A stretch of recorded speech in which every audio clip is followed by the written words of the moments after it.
Good evening. Tonight I'm going to be telling you about a man who I think is very interesting and has had a very significant role in our Air Force. His name is General Henry Hap Arnold. First, I'll be telling you about General Arnold's birth and family. Then I'll tell you about his career.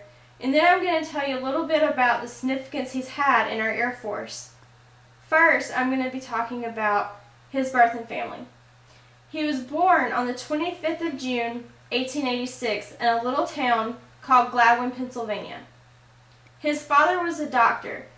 There's not much information on his mother that I could find. Although there's not a lot of information on his family, there is a lot of information on the impact of his career and the accomplishments he made while he was in the military. First, he graduated from the U.S. Military Academy in 1907. He earned his nickname Hap from there because he was always the happy-go-lucky, cheer everybody up, motivate type of person. Well, in 1911, he was taught how to fly by the Wright brothers. And in 1912, he made a couple of major achievements in the aviation world. The first is he flew at 6,540 feet in a chain and propeller plane. I don't know about you guys, but I don't know about being way above a mile in a chain and propeller plane. I think he was very courageous for doing that.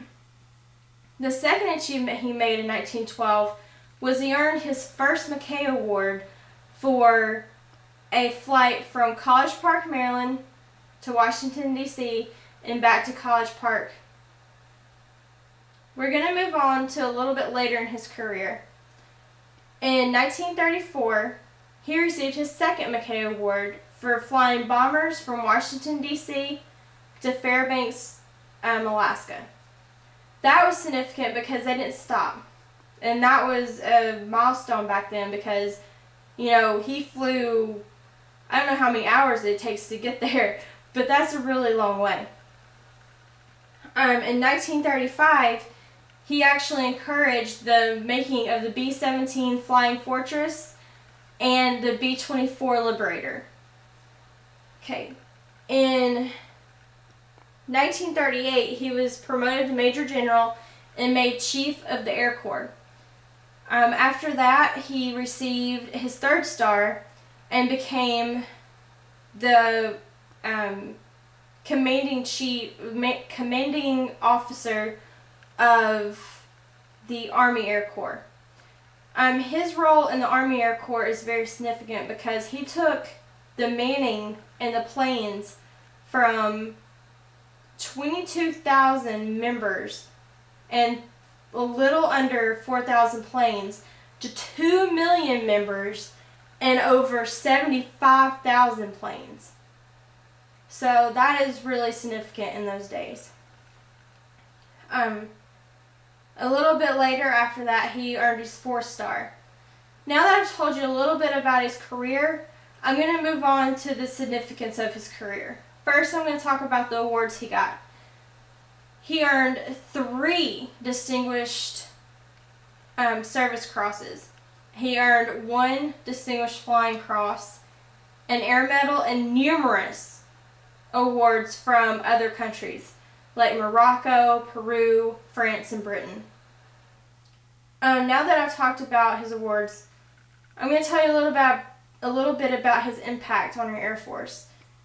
General Hap Arnold was named 5-star General of the Air Force in 1949.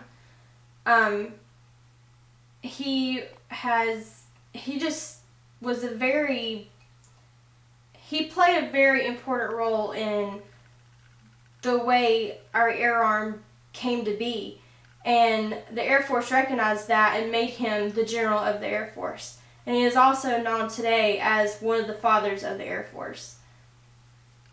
Today I've talked to you about his General Henry Hap Arnold's birth and family. Then I talked to you about his career, and then I talked to you about the significance of his career in the Air Force. I would like to leave you with a quote. A modern, autonomous, and thoroughly trained Air Force in being at all times will not alone be sufficient, but without it there can be no national security. By General Henry Arnold. Thank you.